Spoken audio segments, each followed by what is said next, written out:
नमस्कार दोस्तों। आज हम लोग का टॉपिक है गवर्नर जनरल या वायसराय। हम लोग देखेंगे आगे कि कौन लोग गवर्नर था, किसके बाद गवर्नर जनरल बना और उसके बाद वायसराय कौन बन के आया था। आप लोग चैनल को सब्सक्राइब कीजिए और शेयर कीजिए, लाइक कीजिए। चलिए बढ़ते हैं। कहा कि भारत का जो गवर्नर और गवर्नर जनरल और वायसराय था, इसके बारे में आज हम पढ़ेंगे। पहला क्वेश्चन है कि भारत का प्रथम गवर्नर जनरल कौन था। तो भारत का प्रथम पूछेगा गवर्नर जनरल कौन था, तो वारेन हेस्टिंग्स था। इसमें ऑप्शन नहीं दिया है। कहा कि भारत का प्रथम गवर्नर जनरल कौन था, तो वारेन हेस्टिंग्स था। देखिए व्याख्या में है। कहा कि वारेन हेस्टिंग्स 1774 ईस्वी में बंगाल का प्रथम गवर्नर जनरल नियुक्त किया गया था। 1834 में विलियम बेंटिंग को भारत का प्रथम गवर्नर जनरल बनाया गया। कहा कि पहला था बंगाल का प्रथम गवर्नर जनरल कौन बना था, वारेन हेस्टिंग्स 1774 में। अब वही बोलेगा कि भारत का प्रथम गवर्नर जनरल किसे बनाया गया, तो विलियम बेंटिंग को। कब बनाया गया, 1834 में। कब बनाया गया, 1834 में। रॉबर्ट क्लाइव बंगाल का पहला गवर्नर नियुक्त किया गया। और बंगाल का पहला गवर्नर बोलेगा तो कौन था, तो रॉबर्ट क्लाइव। बंगाल का पहला गवर्नर बोलेगा तो रॉबर्ट क्लाइव। और बंगाल का प्रथम गवर्नर जनरल बोलेगा तो हेस्टिंग्स, वारेन हेस्टिंग्स। और बोलेगा कि भारत का प्रथम गवर्नर जनरल था विलियम बेंटिंग था। ठीक है। करा कि रॉबर्ट क्लाइव जो इस पद पर 1758 से 60 ईस्वी एवं 1765 से 67 ईस्वी की अवधि में रहा था। ठीक है, आगे पढ़ते हैं दूसरा क्वेश्चन। भारत में ब्रिटिश साम्राज्य का संस्थापक कौन था, लॉर्ड क्लाइव। कौन था, लॉर्ड क्लाइव। करा कि भारत में ब्रिटिश साम्राज्य का संस्थापक किसे माना जाता है, तो लॉर्ड क्लाइव को माना जाता है। 23 जून 1757 को कौन सी लड़ाई हुई थी, तो प्लासी की लड़ाई। पूछेगा कि प्लासी की लड़ाई किस तिथि को कब हुआ था, तो 23 जून 1757 को हुआ था। इसमें विजेता अंग्रेजी सेना का नेतृत्वकर्ता कौन था, लॉर्ड क्लाइव था। अंग्रेजी सेना का नेतृत्व कौन कर रहा था 1757 की प्लासी की लड़ाई में, तो क्लाइव था। और इसी युद्ध के उपरांत बंगाल में ब्रिटिश साम्राज्य की नींव पड़ी थी। पूछेगा कि बंगाल में ब्रिटिश साम्राज्य का नींव किस लड़ाई के बाद पड़ा था, तो प्लासी की लड़ाई 1757, 23 जून 1757 को हुआ था। इनमें से किसे भारत में ब्रिटिश साम्राज्य का संस्थापक माना जाता है। भारत में ब्रिटिश साम्राज्य का संस्थापक किसे माना जाता है, देखिए किसे माना जाता है, वही है लॉर्ड क्लाइव। अभी पढ़े थे कि भारत में ब्रिटिश साम्राज्य का संस्थापक किसे माना जाता है, तो लॉर्ड क्लाइव। 1757 प्लासी लड़ाई हुआ था, 23 जून 1757 को हुआ था। आगे कह रहे हैं, अगला क्वेश्चन देखते हैं। किसने बंगाल में द्वैध शासन प्रणाली को समाप्त किया। कौन किया था, वारेन हेस्टिंग्स किया था। कहा कि बंगाल में द्वैध शासन प्रणाली को समाप्त कौन किया था, तो वारेन हेस्टिंग्स किया था। वारेन हेस्टिंग्स के कार्यकाल में 1772 ईस्वी में कोर्ट ऑफ डायरेक्टर्स ने दोहरी शासन प्रणाली को समाप्त कर दिया तथा कलकत्ता परिषद और उसके प्रधान को आज्ञा दी कि वे स्वयं दीवान बने और बंगाल, बिहार, उड़ीसा के प्रबंध को अपने हाथ में ले लें। ठीक है। कहा कि वारेन हेस्टिंग्स ने दोनों उपदीवानों मोहम्मद रजा खान और राजा सिताब को पद से हटा दिया और द्वैध शासन, जिसकी शुरुआत बंगाल में 1765 में मानी जाती है, यानी कि 64 में हुआ था क्या, बक्सर की लड़ाई हुआ था। अब 65 में माना जाता है कि बंगाल में द्वैध शासन लागू किया। करा कि इसके अंतर्गत कंपनी दीवानी अधिकार अपने पास रखती थी और निजामत के कार्यों को निष्पादन नवाब के माध्यम से करती थी, लेकिन वास्तविक शक्ति कंपनी के पास ही होता था। रॉबर्ट क्लाइव करा कि लॉर्ड क्लाइव समझता था कि समस्त शक्ति इस कंपनी के पास है तथा नवाब के पास सत्ता का केवल छाया ही है। उसने प्रवर समिति को लिखा था, यह छाया आवश्यक है तथा हमें इसको स्वीकार करना चाहिए। ठगों का उन्मूलन किसके नेतृत्व में हुआ था, तो कैप्टन स्लीमैन के नेतृत्व में हुआ था। ठगों का उन्मूलन कब हुआ था, किसके नेतृत्व में हुआ था, तो कैप्टन स्लीमैन के नेतृत्व में हुआ था। कहा कि ठगों में हिंदू और मुसलमानों दोनों धर्म के अनुयायी सम्मिलित थे। ठीक है, दोनों धर्म के था, हिंदू और मुस्लिम दोनों में ठग था, परंतु वास्तव में ये लोग काली, दुर्गा अथवा भवानी की पूजा करते थे तथा प्रायः अपने शिकार का सिर काटकर देवी के चरणों में बलि के रूप में चढ़ाते थे। ठीक है, बलि के रूप में चढ़ाता था। कहा कि उन्हें विश्वास था कि उनका यह धंधा विधि का विधान है तथा उनके शरीर की मृत्यु उनके भाग में उसी प्रकार लिखी होती है। सती प्रथा के प्रश्न पर तो कुछ मतभेद था, किंतु ठगी के विषय में समस्त जनता सरकार के समर्थन में आ गया। और कहा कि लॉर्ड विलियम बेंटिंग ने कैप्टन स्लीमैन को ठगों के विरुद्ध कार्यवाही करने के लिए नियुक्त किया था। कौन किया था, विलियम बेंटिंग। पूछेगा कि गवर्नर जनरल कौन था उस समय, तो विलियम बेंटिंग था, लेकिन उसका जो विरुद्ध जो नियुक्त किया गया था वो कौन था, तो कर्नल स्लीमैन को नियुक्त किया था। उसने लगभग 1562 ठगों को बंदी बना लिया। 1826 से 1835 ईस्वी के मध्य में अनेक ठगों को फांसी दे दी गई, ठीक है, और शेष को आजीवन निर्वासित कर दिया गया। 1837 ईस्वी के पश्चात संगठित रूप से ठगों का अंत हो गया। 1837 में क्या हुआ? ठगों का संगठित रूप से अंत हो गया। ठगों का नहीं हुआ, संगठित रूप से अंत हो गया। करा है कि भारत में ठगी का उन्मूलन करने का श्रेय किसे जाता है? तो ही W.H. सिलीमैन को। और इस समय वायसराय गवर्नर कौन था? तो विलियम बेंटिंग था। अगला क्वेश्चन देखते हैं। कहा कि भारत में प्रथम रेलवे लाइन किस ब्रिटिश गवर्नर के समय बिछाई गई थी? तो डलहौजी के समय बिछाया गया था। कब बिछाया गया था? 1853 में बिछाया गया था। कहा कि प्रथम रेलवे लाइन भारत में कब बिछाया गया था? तो डलहौजी के समय 1853 में बिछाया गया था। देखिए दिया कि भारत में रेल निर्माण की दिशा में प्रथम प्रयास ब्रिटिश गवर्नर जनरल डलहौजी द्वारा किया गया। अब प्रथम रेलवे लाइन 1853 ईस्वी में बम्बई से थाने के बीच चली थी। कितना किलोमीटर? तो 34 किलोमीटर। कितना चला था? 34 किलोमीटर चला था। कहा दूसरी रेलवे लाइन 1854 में कोलकाता से रानीगंज के बीच बिछाई गई थी। पूछेगा कि प्रथम रेलवे लाइन कब बिछाया गया था? 1853 में, सबको पता है, बम्बई से थाने 34 किलोमीटर। कहा कि और दूसरी रेल लाइन पूछेगा तो कलकत्ता से रानीगंज बिछाया गया था। कब? 1854 में, 1 साल बाद बिछाया गया, ठीक है। करा कि कौन से सामाजिक सुधार विलियम बेंटिंग ने प्रारंभ किए थे? ठीक है, विलियम बेंटिंग कौन प्रारंभ किया? सती प्रथा का उन्मूलन कौन किया था? तो विलियम बेंटिंग। दास प्रथा का उन्मूलन कौन किया? William Bentinck. और ठगों के संगठित गिरोहों का दमन कौन किया? तो विलियम बेंटिंग। लेकिन किसको अध्यक्ष बनाया था? तो सिलीमैन को। किसको बनाया था? W.H. सिलीमैन को बनाया था, ठीक है। देखिए इसमें दिया है कि विलियम बेंटिंग 1828 में बंगाल प्रेसिडेंसी का गवर्नर जनरल बना। 1829 में उसने सती प्रथा को अपराध घोषित कर उसका उन्मूलन किया था। पूछेगा सती प्रथा का उन्मूलन कब किया था? 1829 में। कौन किया था? तो विलियम बेंटिंग किया था। और बेंटिंग के काल में ही भारत सरकार अधिनियम 1833 पारित किया गया था। कहा कि भारत सरकार अधिनियम 1833 किसके समय पारित हुआ था? तो विलियम बेंटिंग के समय। और इसमें दास प्रथा के उन्मूलन का प्रावधान किया गया था। और बेंटिंग ने ठगों के गिरोह के विरुद्ध भी अभियान चलाकर उसका दमन करने का प्रयास किया। बेंटिंग ने शिक्षा और प्रेस की स्वतंत्रता पर भी काम किया था। 1835 ईस्वी में वह इंग्लैंड वापस चला गया। धर्म परिवर्तन के कारण अयोग्यता के प्रावधान को 1850 ईस्वी में हटाया गया, ठीक है। यानी कि पूछेगा कि सती प्रथा का अंत कौन किया? तो विलियम बेंटिंग। कब किया? 1829 में। दास प्रथा का उन्मूलन कब किया? तो विलियम बेंटिंग। और पूछेगा कि ठगों के अंत कौन किया? ठगों का, तो विलियम बेंटिंग उस समय था। और किसको नियुक्त किया था? तो कर्नल सिलीमैन को किया था। कहा कि सती प्रथा को गैर कानूनी किसने घोषित किया? तो विलियम बेंटिंग। कब किया था? तभी पर पढ़े थे 1829 में। कब किया था? 1829 में।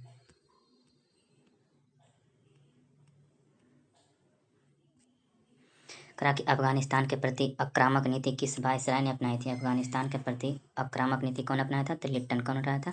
लिट्टन। अफगानिस्तान के प्रति आक्रामक नीति कौन अपनाया था? कौन सा वायसराय था? तो लिट्टन अपनाया था।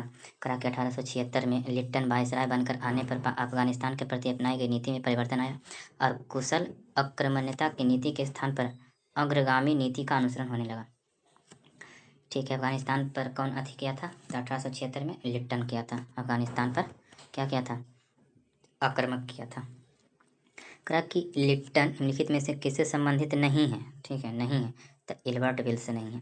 और किससे किससे संबंधित है, इसको भी देख लेते हैं। तो कहा कि स्ट्रैची कमीशन से संबंधित है, वर्नाकुलर पेस एक्ट से संबंधित है और शस्त्र अधिनियम से संबंधित है। कौन? लिप्टन। कहा कि लिप्टन कौन कौन सा से संबंधित है? तो स्ट्रैची कमीशन लिप्टन के समय, वर्नाकुलर पेस एक्ट लिप्टन के समय, शस्त्र अधिनियम लिप्टन के समय। तो आप देख लेते हैं कि एल्बर्ट विल किसके समय आया था? तो एल्बर्ट विल आया था रिपन के समय। एल्बर्ट विल बोलेगा तो रिपन के समय। और लिप्टन के समय कौन कौन आया था? तो वर्नाकुलर प्रेस एक्ट आया था। देखिए वर्नाकुलर प्रेस एक्ट, स्ट्रैची कमीशन और शस्त्र अधिनियम आया था, ठीक है।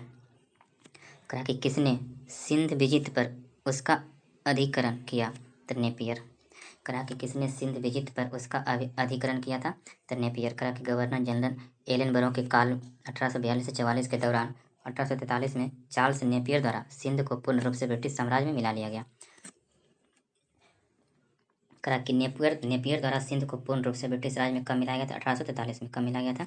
1843 में मिला लिया था। किसको? सिंध को। सिंध राज्य को नेपियर अपने साम्राज्य में मिला लिया।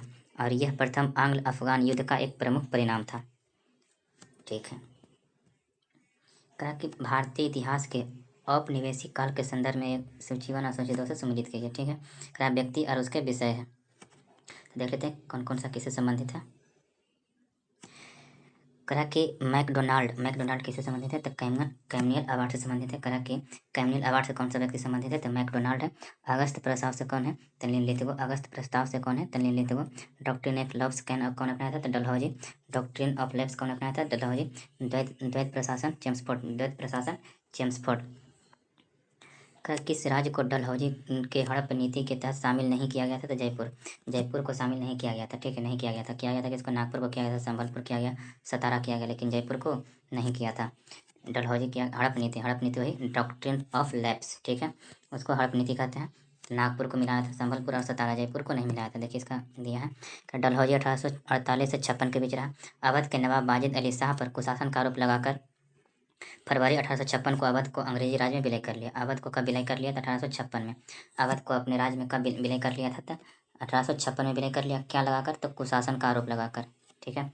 अवध के अतिरिक्त डलहौजी के बेबद के सिद्धांत के अंतर्गत विलय किए गए प्रदेश कौन कौन था? तो सतारा कब किया था? 1848 में। सतारा को सबसे पहले किया था कब? 1848 में किया। जैतपुर और संबलपुर को 1849 में किया। जैतपुर और संबलपुर को 1849 में। बघाट को 1850 और उदयपुर को कब मिला? तो 1852 में। और झांसी 1854 में। और नागपुर भी 1854 में। तो फिर से देखिए, सबसे पहले किसको मिलाया था? सतारा को 1848 में ही मिला लिया। जैतपुर संबलपुर को एक साल बाद 1849 में मिला लिया। बघाट को उसके एक साल बाद 1850 में। और 52 में उदयपुर को मिलाया। और झांसी को 1854 और नागपुर को भी 1854 में। और लास्ट में किसको मिला? 1856 में अवध को। क्या लगाकर? कुशासन का आरोप लगाकर मिला दिया। करा की सुरक्षा प्रकोष्ठ की नीति किससे संबंधित है? तो वारेन हेस्टिंग्स से संबंधित है। करा की सुरक्षा प्रकोष्ठ की नीति संबंधित है किससे? वारेन हेस्टिंग्स से संबंधित है। सुरक्षा प्रकोष्ठ या घेरे की नीति से वारेन हेस्टिंग्स तथा विलेजली संबंधित है। ठीक है, वारेन हेस्टिंग्स भी देता और विलेजली भी देता है। करा की सुरक्षा प्रकोष्ठ नीति से कौन कौन संबंधित है? तो वारेन हेस्टिंग्स संबंधित है और विलेजली संबंधित है। वारेन हेस्टिंग्स ने मैसूर और मराठों के साथ युद्ध अन्य भारतीय रियासतों के साथ बराबरी की पदवी प्राप्त करने की भावना से किया था। मैसूर और मराठों के साथ युद्ध किया था वारेन हेस्टिंग्स। किसके लिए? तो भारतीय रियासतों के साथ बराबरी करने की भावना से। कहा कि इस समय कंपनी ने अपने राज्य के चारों ओर मध्य राज्य यानी कि बफर स्टेट बनाने का प्रयत्न किया था। कहा कि इसका उद्देश्य केवल अपने राज्य की रक्षा करना था, अथवा हम यह भी कह सकते हैं कि अपने पड़ोसी राज्यों की सीमाओं की रक्षा करो ताकि अपनी सीमाएं सुरक्षित रहें। उस समय भय मुख्यतः अफगानों और मराठों से था, इसीलिए कंपनी ने अवध की रक्षा व्यवस्था के कार्य को इस शर्त पर संभाला कि अवध का नवाब उस व्यय का बोझ उठाए, और इस प्रकार अवध की रक्षा ही बंगाल की रक्षा थी। यानी खर्चा भी वही करेगा अवध का नवाब, लेकिन रक्षा किसका होगा? तो बंगाल का। बिजली के आने से कंपनी के भारतीय रियासतों के साथ संबंधों में परिवर्तन आया था। बिजली के आने से कंपनी के भारतीय रियासतों के साथ क्या था? संबंध में परिवर्तन लाया था। आगे दिया है कि बिजली का उद्देश्य था भारतीय रियासतों को अपनी रक्षार्थ कंपनी पर निर्भर करने पर बाध्य करना। उसने भारतीय रियासतों को अंग्रेजी राजनीतिक शक्ति और सैनिक रक्षा के घेरे में लाने का प्रयत्न किया। अगला क्वेश्चन दे रहा है कि बिजली की सहायक संधि को स्वीकार करने वाला पहला मराठा सरदार कौन था? ठीक है, करा कि बिजली जो सहायक संधि लाया था, सहायक संधि अपने सबके साथ अपना समझौता कर रहा था ताकि बंगाल सुरक्षित रहे, तो वो सहायक संधि लाया था। तो सबसे पहला मराठा सरदार कौन स्वीकार किया? पेशवा बाजीराव द्वितीय ने स्वीकार किया था। कहा कि बिजली की सहायक संधि स्वीकार करने वाला पहला मराठा सरदार कौन था? पेशवा बाजीराव द्वितीय। कहा कि दौलत राव सिंधिया और जसवंत होलकर दोनों पूना में अपने को सर्वश्रेष्ठ प्रदर्शित करना चाहते थे। बाजीराव द्वितीय सिंधिया का साथ दे रहा था और उसने 1801 में जसवंत के भाई की हत्या कर दी। परिणाम स्वरूप जसवंत होलकर की सेना ने पूना पर आक्रमण कर पेशवा और सिंधिया की संयुक्त सेना को परास्त कर दिया। बाजीराव द्वितीय ने भागकर बसीन की शरण ली तथा 31 दिसंबर 1802 को अंग्रेजों से बसीन की संधि कर लिया। यानी बसीन की संधि कब हुआ? 1802 में, 31 दिसंबर 1802 में बसीन की संधि कब हुआ था? 31 दिसंबर 1802 में। संधि के अनुसार पेशवा बाजीराव द्वितीय ने अंग्रेजों की सरकचता स्वीकार कर ली। इस संधि को मराठों द्वारा अंग्रेजों के साथ की गई प्रथम सहायक संधि की संज्ञा दिया गया। यानी बसीन की संधि के तहत बाजीराव जो पेशवा थे वो अपना सहायक संधि स्वीकार किए थे 1802 में। कहा कि लॉर्ड मेयो के 1870 के संकल्प के बारे में कौन सा कथन सही है? ठीक है, कहा कि केंद्रीय और प्रांतीय वित्त को विभाजित करने वाला यह पहला कदम था। ठीक है, कहा कि प्रांतीय सरकारों को कुछ सेवाएं प्रशस्ति करने का अधिकार दिया गया। इसने मौजूदा असमानता को सुधार करने का प्रयास किया। और इसने प्रांतों की वास्तविक आवश्यकता पर ध्यान केंद्रित किया। चारों के चारों सही है। करा मेयो जो था अच्छा काम कर रहा था, तो केंद्रीय और प्रांतीय वित्त को विभाजित करने वाला यह पहला कदम उठाया था। प्रांतीय सरकारों को कुछ सेवाएं प्रशस्ति करने का अधिकार भी दिया। इसने मौजूदा असमानता को सुधार करने का प्रयास किया। इसने प्रांतों की वास्तविक आवश्यकताओं पर ध्यान केंद्रित किया।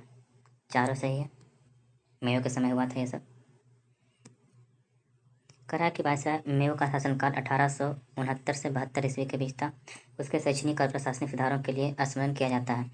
उसने प्रशासन में सुधार के लिए प्रत्येक अलग अलग प्रशासन के पत्राचार 14 दिसंबर 1970 के एक संकल्प जारी किया, जिसे मेयो रेजोल्यूशन या प्रांतीय सरकारों का चार्टर भी कहा जाता है, जिसमें केंद्रीय और प्रजातीय वित्त को विभाजित करने की दिशा में पहला कदम उठाया गया। साथ ही प्रांतीय सरकारों को कुछ स्वायत्तता देते हुए उन्हें जेल, शिक्षा, चिकित्सा आदि सेवाओं के लिए केंद्रीय राजस्व से कुछ राशि दी गई।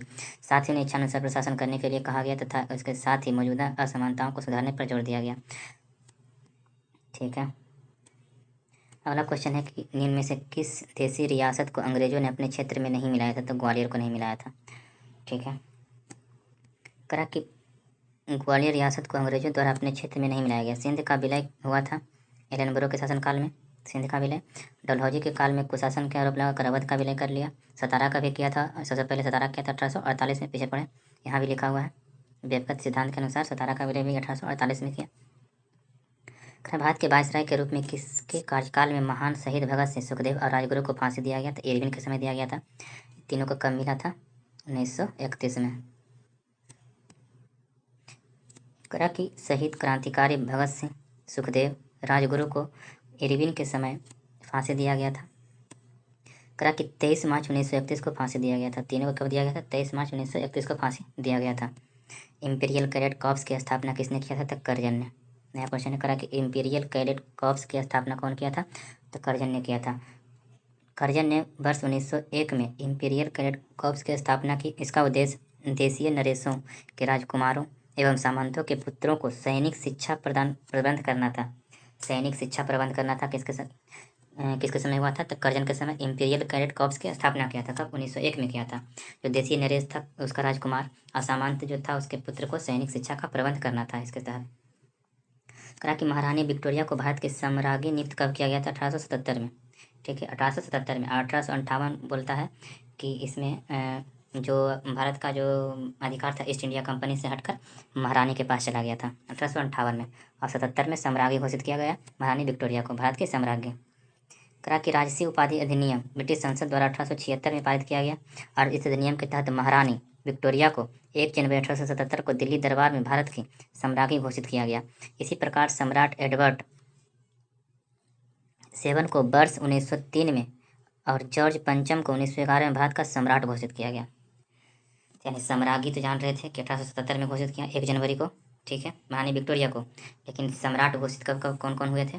तो एडवर्ड सेवन को 1903 में किया गया, जॉर्ज पंचम को 1911 में किया गया, सम्राट घोषित किया गया था।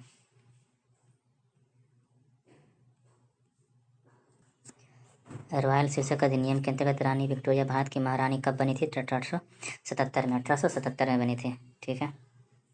किसने स्वतंत्र भारत के प्रथम प्रधानमंत्री जवाहरलाल नेहरू का साहस और दूरदर्शिता के एक उत्कृष्ट नेता के रूप में अभिवादन किया था? तो माउंटबेटन। कौन किया था? तो माउंटबेटन किया था।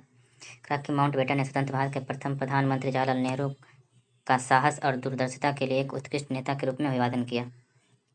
अगला क्वेश्चन है करा कि मुझे विश्वास है कि कांग्रेस अपने विनाश की तरफ जा रही है और मेरी यह बड़ी इच्छा भारत में रहते होगी कि इसके शांति प्रिय निधन के लिए इसका सहायक बनूं। कौन कहा था? तक करजन बोला था। करा कि मुझे विश्वास है कि कांग्रेस अपने विनाश की तरफ जा रही है और यह मेरी बड़ी इच्छा होगी कि भारत में रहते हुए इसका विनाश हो। तो कौन बोला था? तक करजन बोला था।